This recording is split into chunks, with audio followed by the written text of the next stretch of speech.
Well, hello, my friends, and welcome to the Live Inspired podcast with John O'Leary.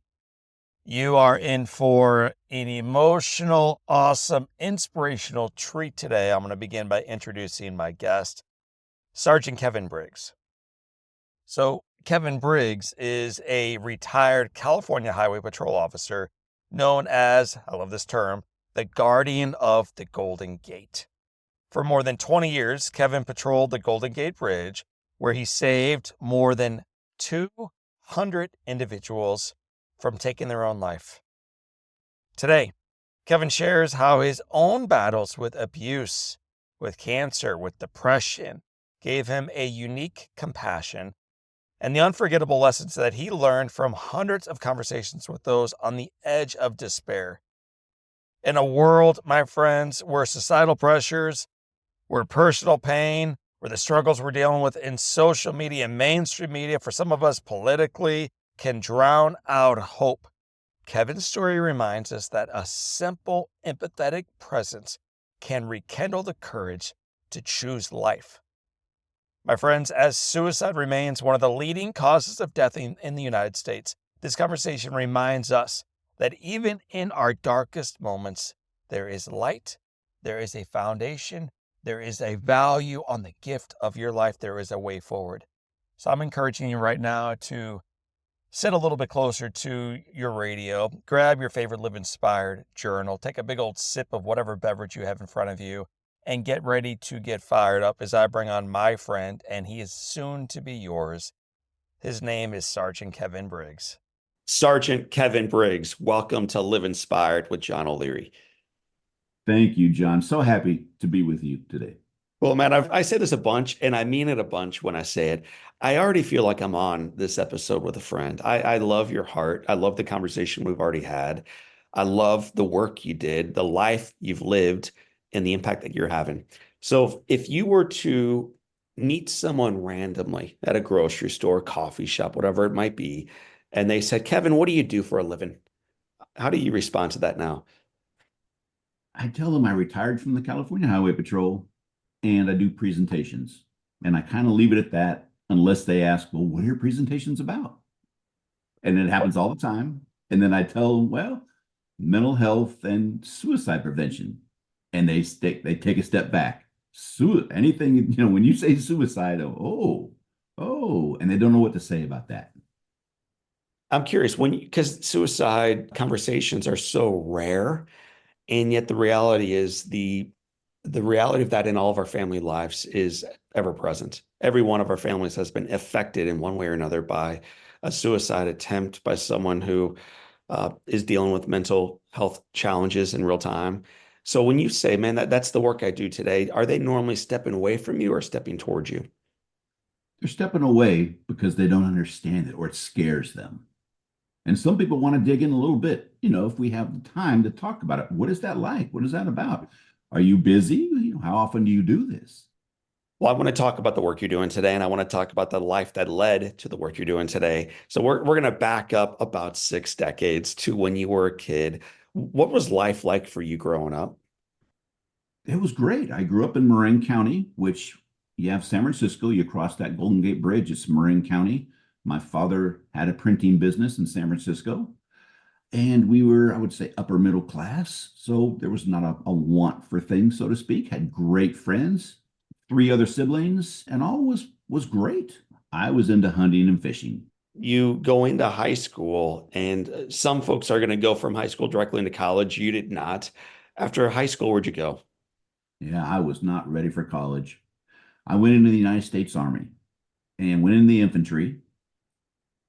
I was stationed up at Fort Lewis, Washington for a year, and then went over to Germany to a little town, Gelnhausen, if I'm saying that correctly. I believe I am. Gelnhausen, Germany, and was stationed over there. Just talk about that experience, because I think all of our experiences from the past form us to be prepared for the next thing that's coming up. The Army was an eye opener for me. I had no idea what I was stepping into. There was some really good folks, but at that time, there was also a lot of drugs and a lot of alcohol, especially being in the infantry. To see the drugs and alcohol, and the downfall of some folks. That was tough. It was. And then while in Germany, I was diagnosed with cancer. Right. 20 years old.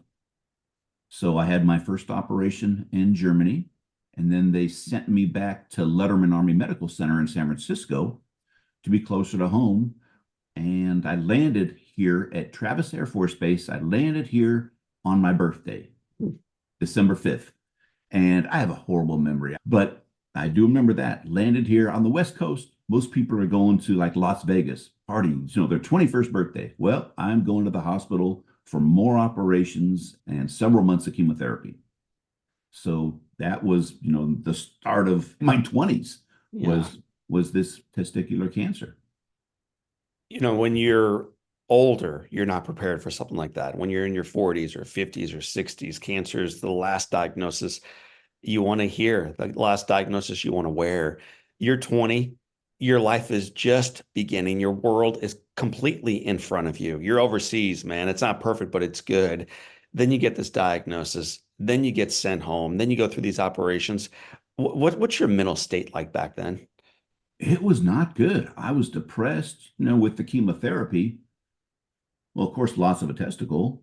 You're always thinking you're macho, your manhood and everything, and being in the infantry and all of that. So that was a hit. And then going through this chemo, even though it was really working on the cancer itself, every time I would do this blood marker, this tumor marker, it was going down and down and down and down. But it was tough. I was on 3 different chemotherapy drugs, and they take a toll. I went down to 135 pounds. And it was just tough. You lose all your hair. Here you are in your prime, 21 years old, no hair. And it was just brutal. I became very depressed. And I had $2,000 in the bank. And I think this is the first time I'm telling folks this. I had $2,000 in the bank. I told my doctor, the chemotherapy doctor, I offered her the $2,000 not to go through the final dose of chemotherapy. And of course, he goes, well, you need to go see a psychiatrist. What are you doing here? So went through it. It was brutal. You have to.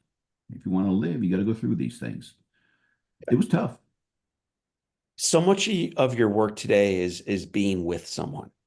It's like it's being seen or striving to see others fully and then walking with them.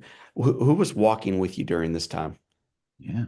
I had my family and friends that I grew up with in high school, and just a few people, kind of a core set of folks.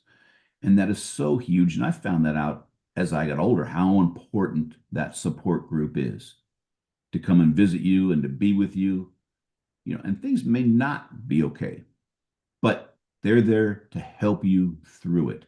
So that is very, very important to have a support group. When did you realize that this was brutal, it was painful, it was costly, and it was worth it? So when did you finally recognize, man, I'm glad we went through that final treatment. I'm glad we went through all these procedures and steps to get to this point? It wasn't until years and years and years later when I'm going to say I matured a little slowly, when I realized, you know what, I needed to go through that. They were doing what was best for me at that time. So I'm very grateful for it. It was a tough one. What are you going to do? You're diagnosed with cancer. You got to go through this. And these operations, I have a big scar in my abdomen. And I'll always say this operation wrong, was something like lymphadenectomy, where they take out lymph nodes in your abdomen. And they took out over 40, and over 30 of them were cancerous. So that's when I had to do the chemotherapy, because that cancer had spread in my body. So I have this big scar there, and I would just tell people, well, it was stomach cancer, because I was ashamed of the testicular cancer. So you're U.S. Army, you're infantry, right? Airborne? Correct. Yes. What happens with your service? So they asked me, do you want to stay in or do you want to get out? And I was ready to get out at the time and start something else. So I stayed home, recuperating for some time at my parents' house. And then, of course, got to get a job, right? So I applied for a couple of places, San Francisco Police Department and California Department of Corrections. And I got on with corrections. So I started working at Soledad State Prison for a year, and I wanted to get back home up to Marin County. And that's where, if folks have heard of San Quentin, I put in my transfer there and then began working at San Quentin for a couple of years. Wow. So I think almost all the folks have heard of San Quentin. For the one or two who have not, describe for them what San Quentin's like. It is a very brutal place with walls that are extremely thick. It's been there forever. It's a prison in some prime real estate location right on the water in Marin County. And they have different levels of inmates there, ones that are housed um, in a housing unit with other inmates that they're kind of free to roam throughout the day, Right. in dorm setting, all the way up to a maximum security. And if it's still this way, it is the only place in California by law where the condemned are. Now, I think that's changing, but when I was on, that's where condemned row was, death row was.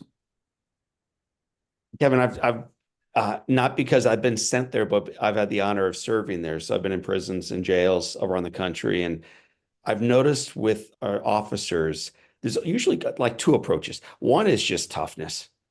It's like I'm going to walk into the room, they will respect me through fear. That's one relatively common approach. And there's a separate approach where I'm going to walk into a room and they're going to respect me because I respect them first. Because I see them, because I recognize these are human beings who've made mistakes. And but for the grace of God, man, I'm here too. So I'm curious, as a young guy, you've been through a lifetime of experiences already. What was your approach like walking into work every morning? I tried to get a sample of both of those. What you just described was perfect. I was pretty big back then. I was big into weightlifting. So size matters in prison. It really, really does. But I also want to be able to listen to folks. And I was learning every day. I have never been in trouble with the law, never been in an environment like this going into corrections, didn't know what I was stepping into.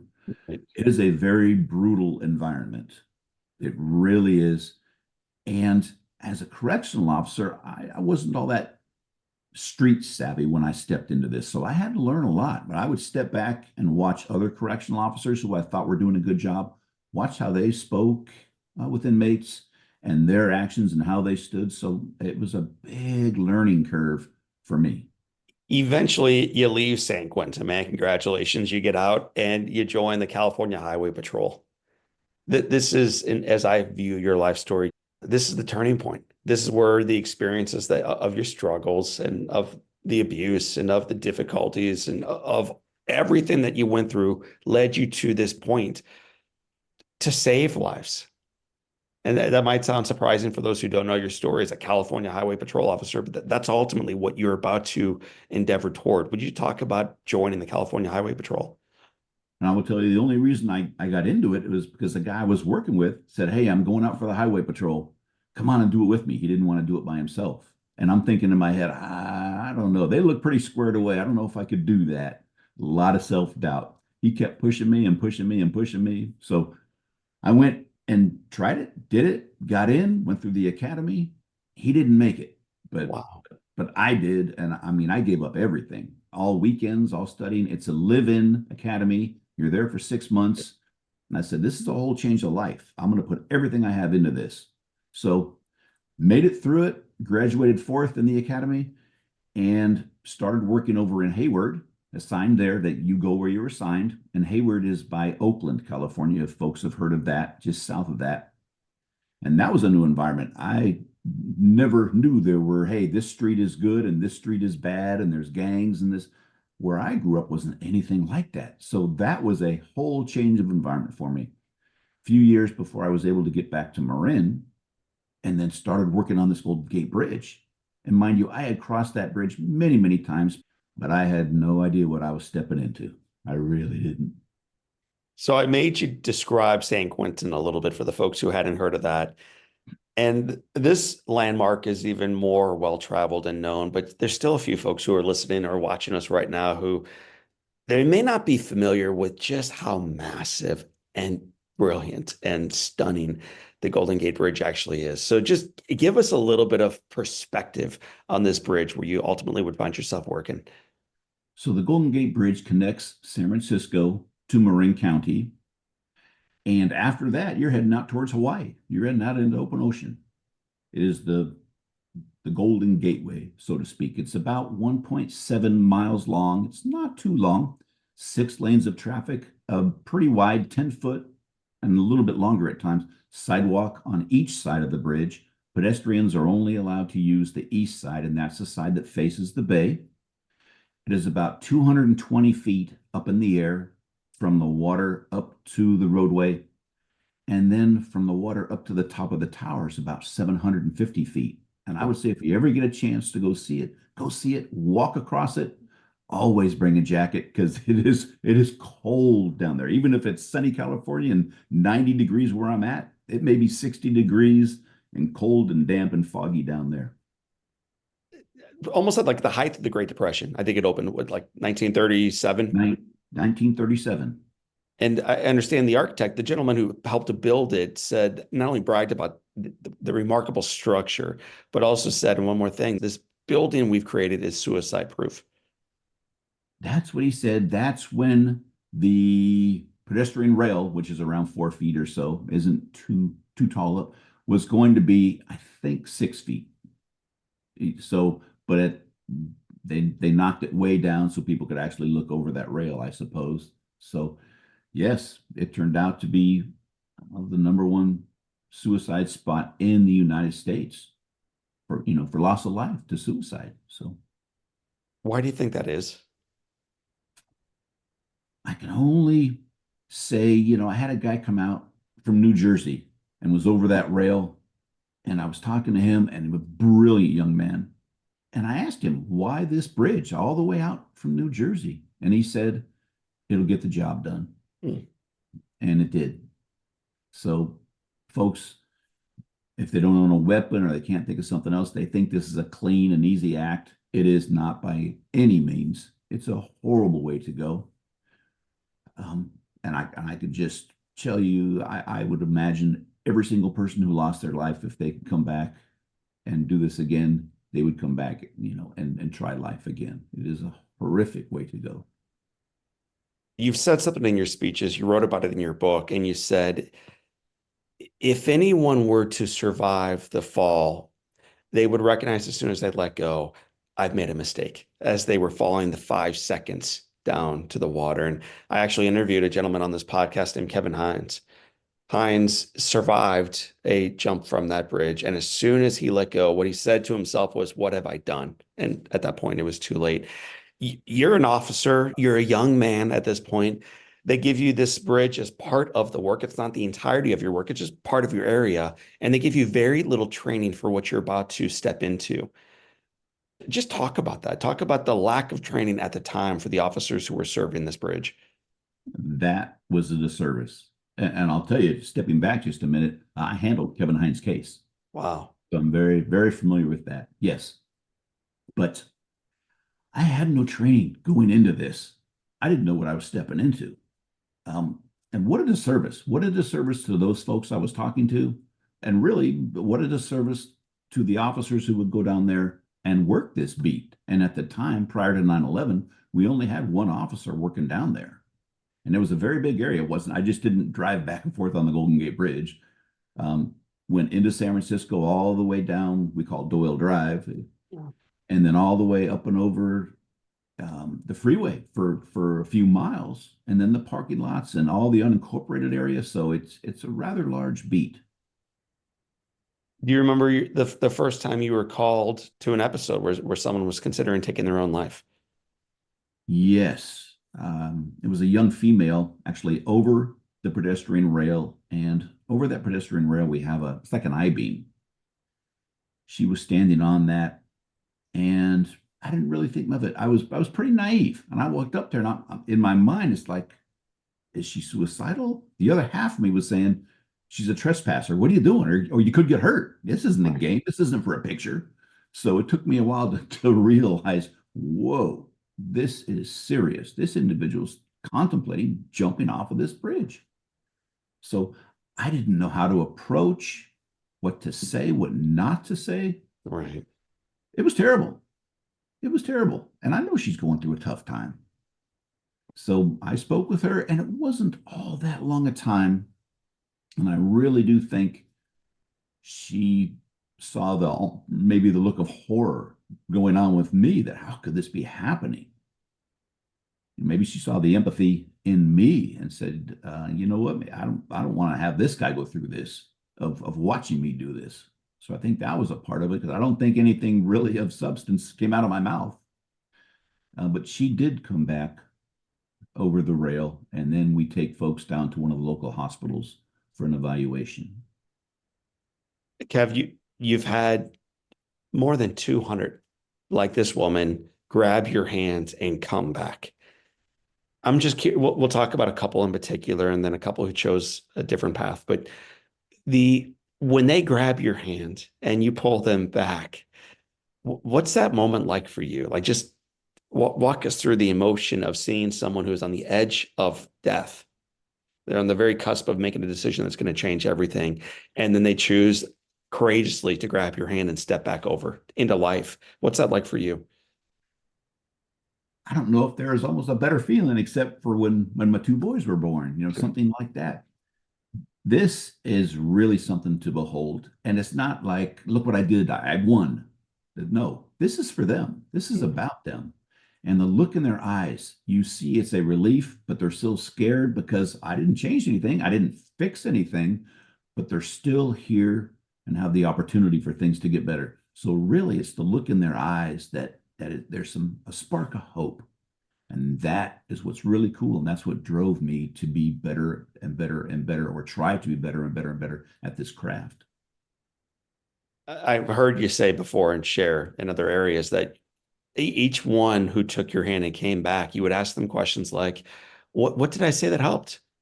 And you would say, and what did I say that hurt? Like, what actually made it even worse for you? And so let's answer that first question first. There's a person who's contemplating taking their own life. What did you say with them or do with them that made a difference? I always try to find either some commonalities between us, or what is the hook, as we say. Maybe they have kids. Maybe it's a pet. Maybe, what were your goals when times were better? What were you thinking about? Well, why don't you think you could do that?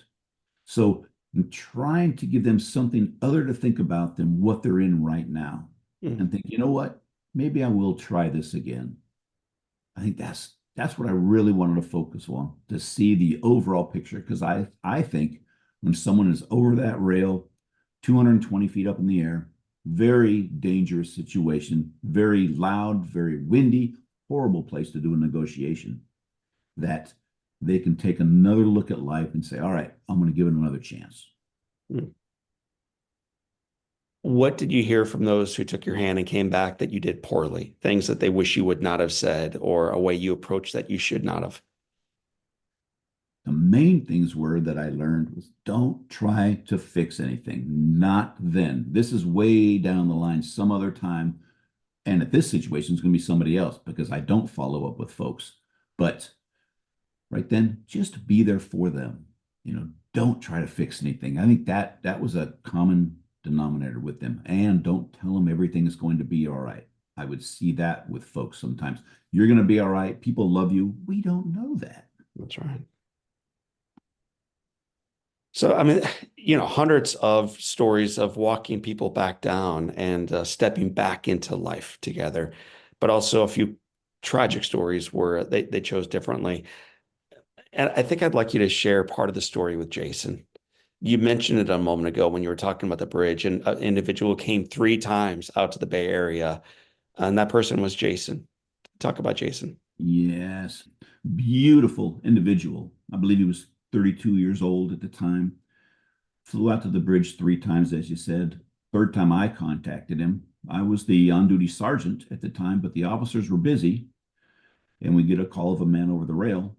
So I went down to the bridge, and there was already, after the tragedy in 9/11, the bridge hired security guards, armed security guards, to patrol the bridge. So there was one of the security officers speaking with Jason, and Jason was over the rail sitting on this cord, so he's well below us.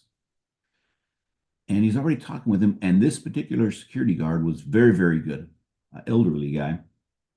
So I didn't intervene so much. Usually we would come in and we would take charge. It's our responsibility. But this guy was very, very good. And I knew this, and he was already established with Jason.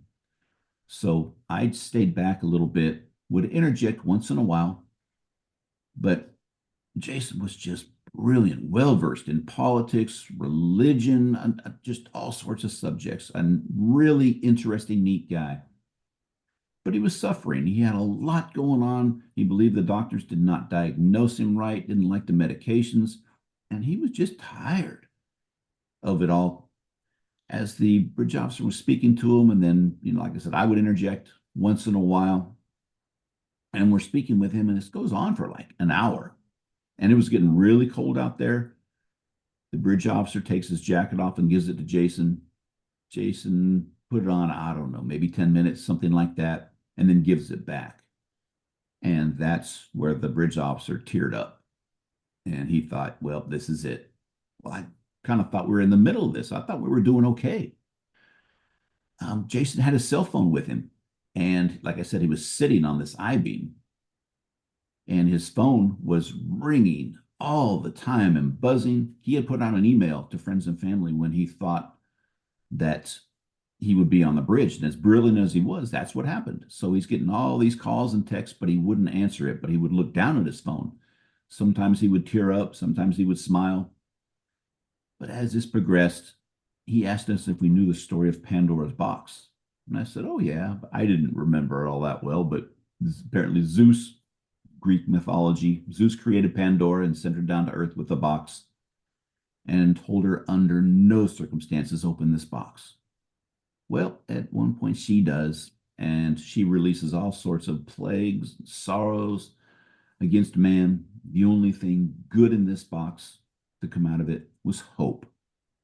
And Jason says, when I open this box, hope is the greatest evil. I had never heard something like this before. It was so profound, and I didn't know what to say. I actually stepped back, and I was just stumped. And I'm trying to think, what can I do with this? How could I use this? I mean, wow, this was profound.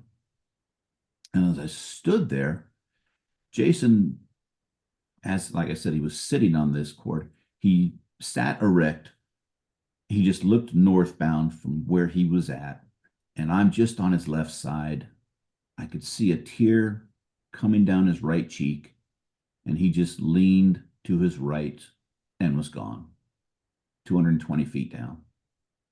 So I watch him fall. And I tell officers who do this type of work, try not to watch these things. I can talk to somebody forever over the rail, and it won't adversely affect me. But watching the fall, you're going to remember that the rest of your days. You will. He hits, the poor Coast Guard folks are there, these young kids who are in the Coast Guard. They retrieve the body and take him over to the Coast Guard station. And I sat there. I was just like, I thought we were in the middle of this. And it just messed me up. But then I had to come back into it and go, you know what? I have officers on each side of me now who were there, who are holding back pedestrians. I got this bridge officer. I got to get my act together. So, yeah, that was a tough one. I hate hearing you share that, and I hate listening to it, and I hate it for him and his family, and people who were calling him and texting him, and the people whose lives he would have impacted positively had he grabbed your hand. What I hate even more is that same day, 3 other people leapt from that bridge. I think you had 3 attempted suicides on that one day, the day that you lost Jason. And so this is a chronic problem, chronic challenge. So many people face it. And then you're left wondering, what do I do with the pain, the struggle? You walk back to base. You just lost someone, man. And you've got to own a part of that. You should not. It's not your cause, but you were there. How do you, as an officer and as a human being, deal with that kind of loss and watching someone fall like that?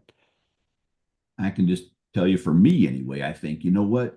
Should I have gotten another person to speak with Jason? All these things go through your head. And it's just brutal. Is there something we could have said different? But you know what? I've come to the conclusion that it hurts and it's painful, and you're going to live with this. But you know what? I want And I put this on me. I want me and I want those who do this type of work to think, and this is going to sound egotistical, and I preach, if you have an ego in negotiations, you're not going to do very well. But you have to think, you know what? If I wasn't doing this, who would? Mm. I received training. I received a lot of training from folks who I spoke to. And I believe in myself doing this type of work, and I believe in other negotiators doing this type of work. So we think, you know what? If we're not there, who's going to be doing this? I did the best that I could, and this bridge officer did the best that he could with the training and what he had that particular day. So this is what we had to work with. And most of the time, when we do get a chance to speak with someone, they do come back over the rail. But there's that risk of losing them. So You're a practitioner these days of healing after trauma. Not only are you an example of it, but you're a teacher of it. So for those like you who have been through trauma and have experienced loss, and who hasn't, what are some things that we can do to heal after loss? I want you to take a look at yourself. How are you doing now compared to how you were doing months ago, maybe years ago? Write it down. Don't be afraid to put yourself on top. So many of us give our times, our souls to things. But really, how are you doing? And if you're not doing well, don't be afraid to seek help. I mean, we spoke about this briefly off of this, but I had some very, very severe abuse as a kid when I was 8 to 10 years old, which I held in for over 45 years until I finally started talking about that and got some help on that. And I would say it's the same thing for grief, going through grief. You know, it's going to be there. It's not going away. Right. What can we do with this? So if you need to get professional help, there is no shame in that whatsoever. I thought, am I going to lose my job? Am I going to lose friends? Are people not going to talk to me, make fun of me? None of this happened. I get the complete honor of being on your show. So things like this happen. Well, you finally made it. So congratulations on making it in the world after saving 200 people and serving your nation and serving in and out of prisons and on the bridge and your kids and everything else you've done. We're delighted to have you on our podcast. Talk about daily things you do. I know you meditate. What are some practices that you found helpful in remaining healthy?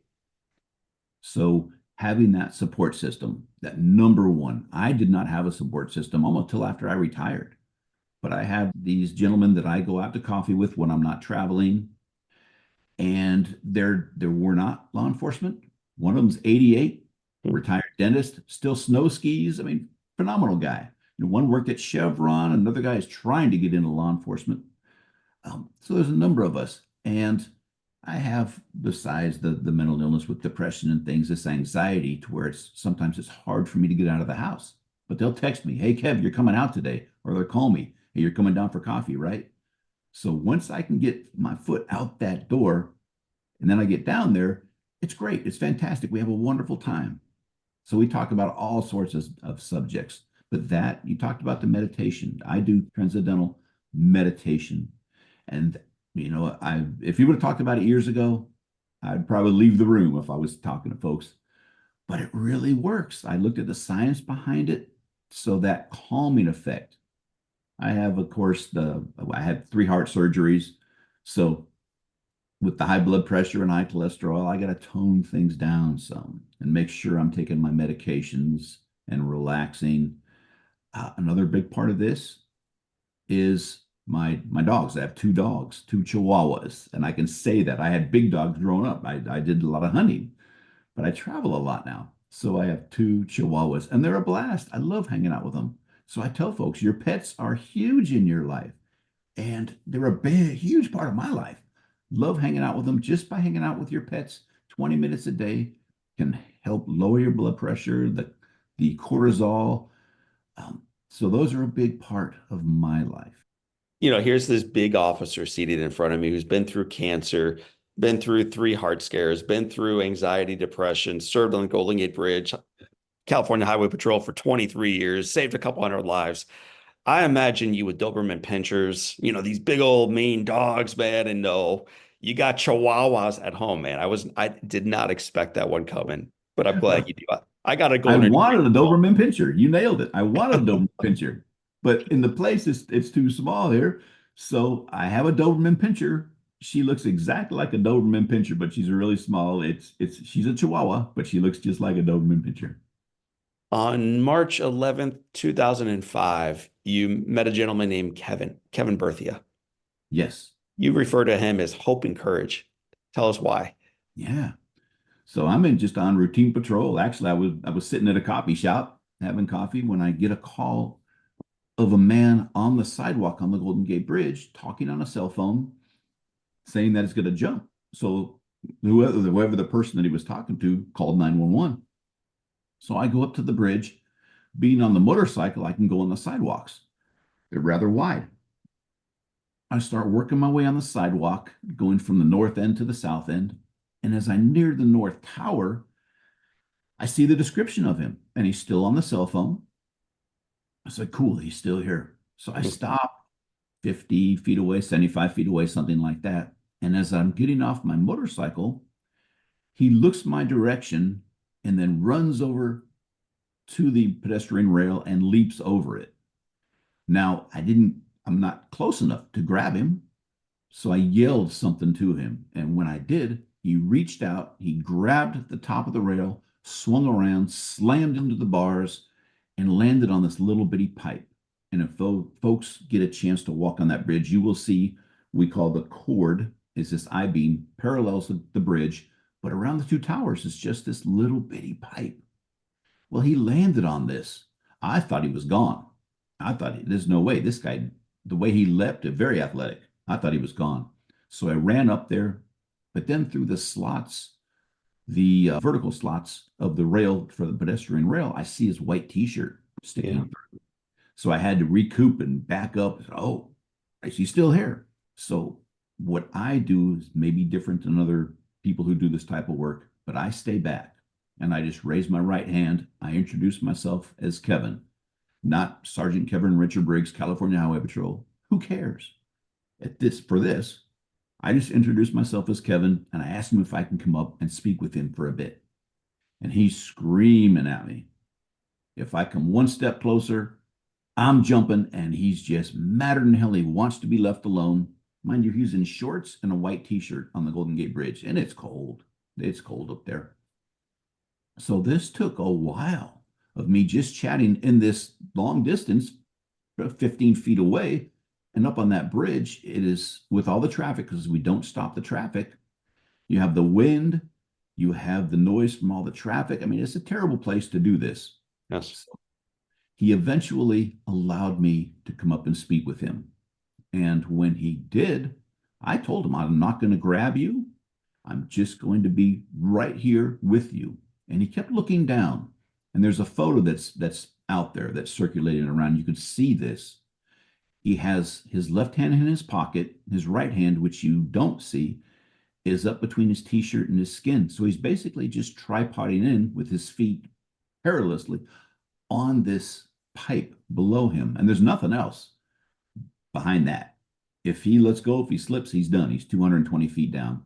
He wanted to talk. Once he was calmed down a little bit, he wanted to tell me what was going on. He was adopted. His adopted parents loved him very much, but they divorced when he was around 13, and he thought he was the cause of this divorce. He wasn't, but it wasn't explained to him. He suffered from a mental illness, had tried medication, but stopped it, and that's a big one. That's what I see up on that bridge a lot, is people who stop their medication. He had a lot of different things going on. He had coping skills. He played sports all through schools, and as long as he ran himself ragged, he could get some rest at night. Nighttime was very, very hard for him. That's when his mind would race and all these negative thoughts. So if he could just run himself ragged, then he could get some rest. But when he got out of school, he didn't know what to do. So he got one job, wasn't enough, still suffering. Got another job, and also started college. All these three just kept him up for many, many hours of the day so he could pass out at night and get some rest. Well, then he also decided, you know what? If I start a family, things will get better. So his girlfriend and they had a baby, but his baby was born premature. Now, Kev thinks What did I do to cause harm to this baby? Beating himself up. Child had to stay in the hospital for a couple of months. And when she was able to come out, well, he got a bill for around $250,000. And this just pushed him to the end. He said, "You know what? I hurt my family. I can't take care of my family. I lost both my jobs." He had never been to the Golden Gate Bridge before. He had to get directions from Oakland over there from a toll taker on the Bay Bridge, which is over by Oakland. So here's where we stand. And this has taken course over an hour of him telling me this. And I'm just listening, taking all this in and letting him vent, trying to get what we call a hook. Of course, that would be his child. Tell me more about your child. I wanted him to focus on that because folks, in my belief, in my opinion, in this particular situation are surrounded by this big negative bubble that's going on. So I wanted to try to get something good that we could talk about. And we did. We talked about his child for quite a while. And then I said, "Kev, we've been here for about an hour. I'm going to take a break.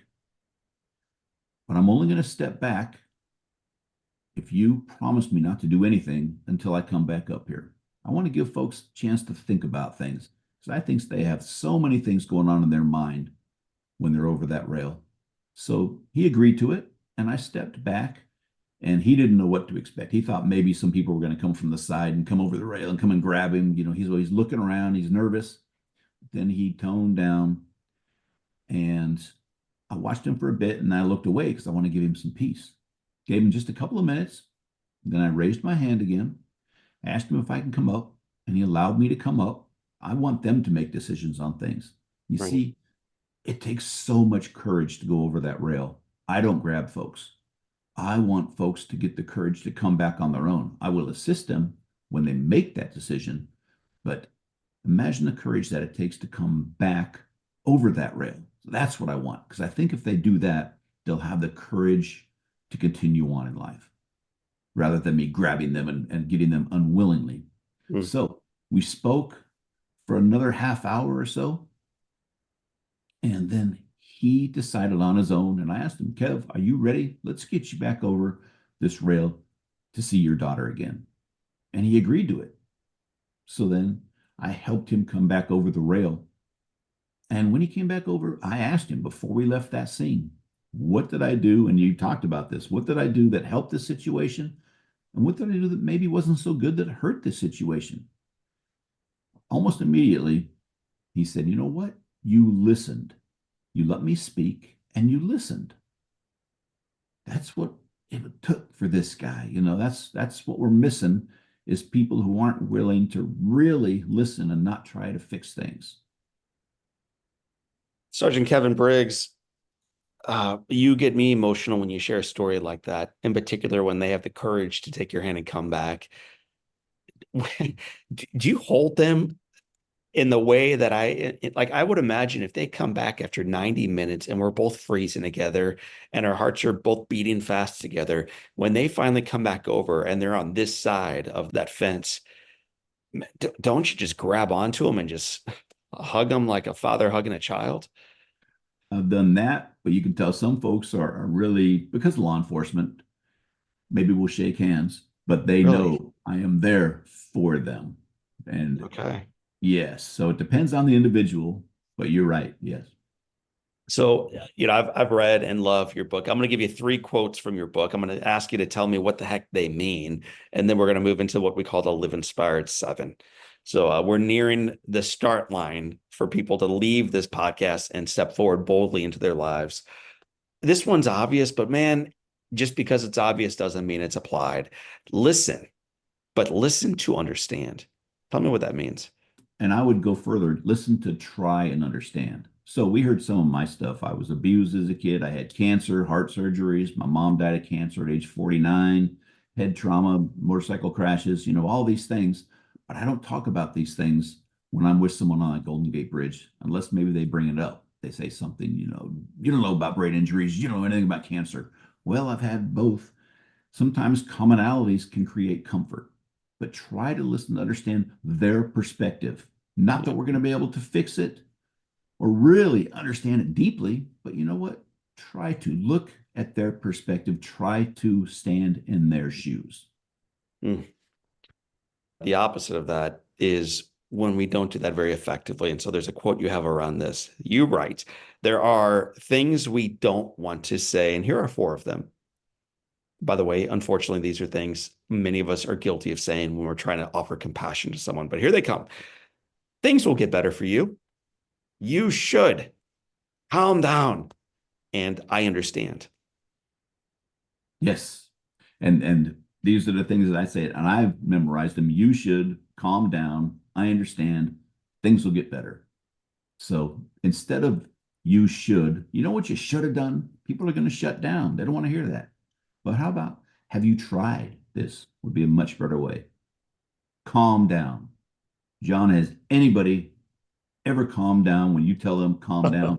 No, they get It doesn't mad. work at home. I don't know why it would No. work at Golden Gate Bridge. How about, okay, let's step back and take a breath. Maybe something like that. So you should calm down. I understand. I understand exactly what you're going through. I've been there 1,000 times. Now you're minimizing what that individual has been through.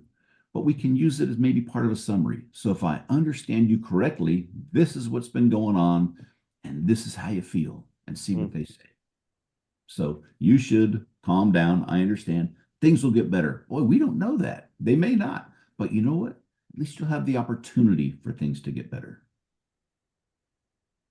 Thank you for that. And just as a public service reminder, yeah, we're talking to an officer who helped save a couple hundred lives on the Golden Gate Bridge.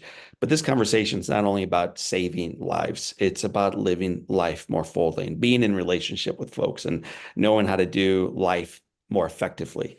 So I think those 4 little pivots, it's a big deal, not only 220 feet up, but at the kitchen table. So thank you for that. And the final quote I wanted to put back in front of you, it came from you originally. Being vulnerable is a giant leap towards healing. Yes. And I will use myself for that. You know, I talked about for 45 years, I did not talk about this abuse, and people will wonder why I'm standoffish. And for me, one of the after effects of this was I never think I'm good enough. It's always something, oh, I messed up here, I messed up there. Man, that comes from that abuse.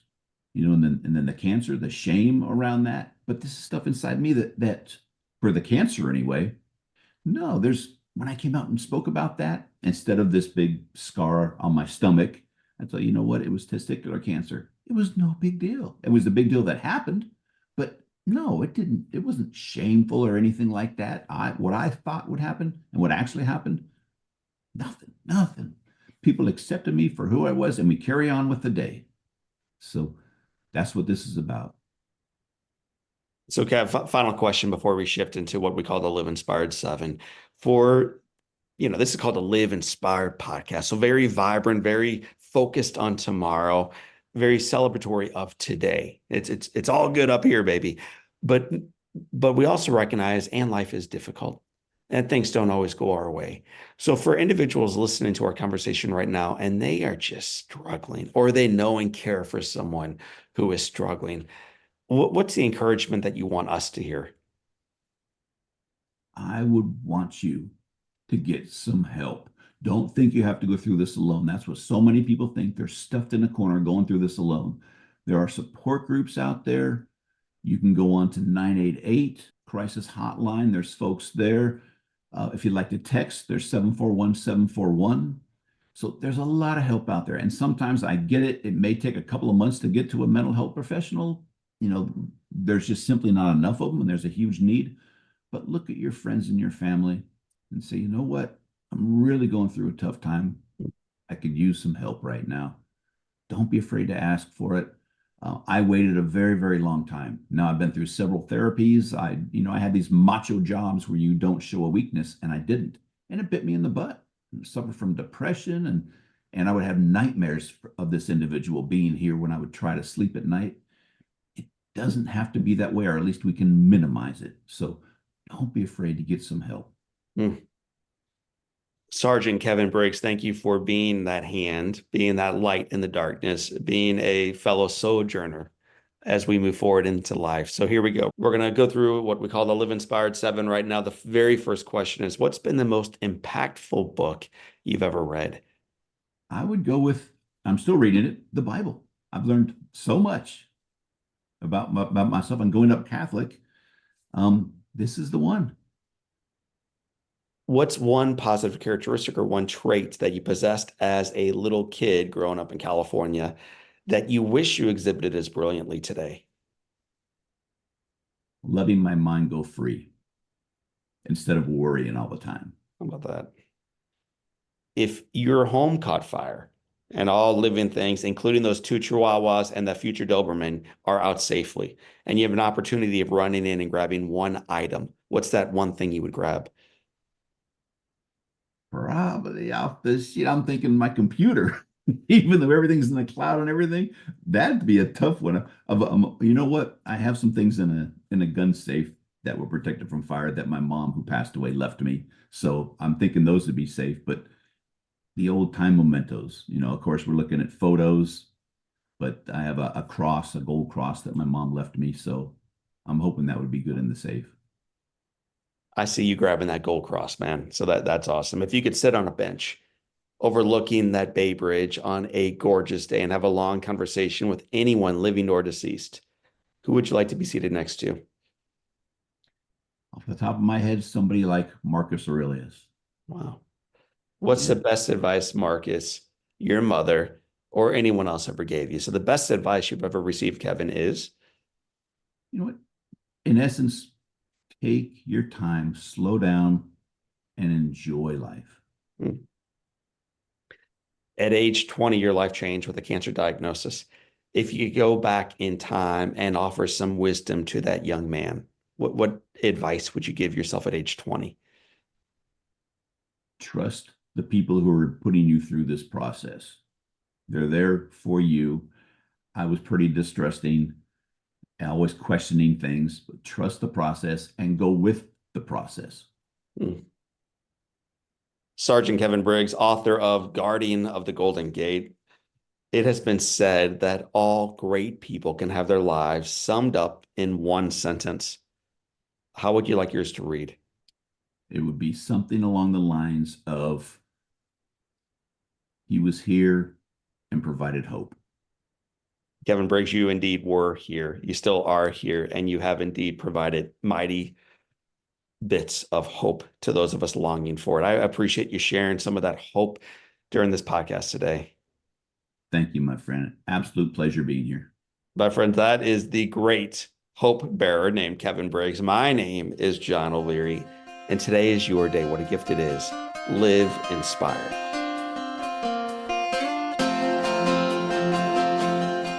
Well, my friends, with more than 1.6 million Americans attempting suicide annually, the need for compassion and for understanding, I don't think it's ever been greater. Sergeant Kevin Briggs has shown that by simply listening to understand, we can help others find the courage to keep going in their journey through life. If you or if someone you know is struggling, please call or text the National Suicide Prevention Lifeline at 988. And if you want to continue the conversation that we began here today, we have an entire playlist dedicated to suicide awareness and to its prevention. You can hear important life-saving conversations from experts, survivors, and those who were left behind. And in these conversations, they will help us not only better lead our lives, but serve the ones in front of us. You can check out that playlist at johnolearyinspires.com/podcast. My friends, I'm grateful for your life. I'm grateful that you are a part of our community. I'm grateful that you recognize that life is imperfect this side of eternity, but it is good. The foundation is firm, and the best is yet to come. So for this time and until next time, my name is John O'Leary. Today is your day. What a gift. Live inspired.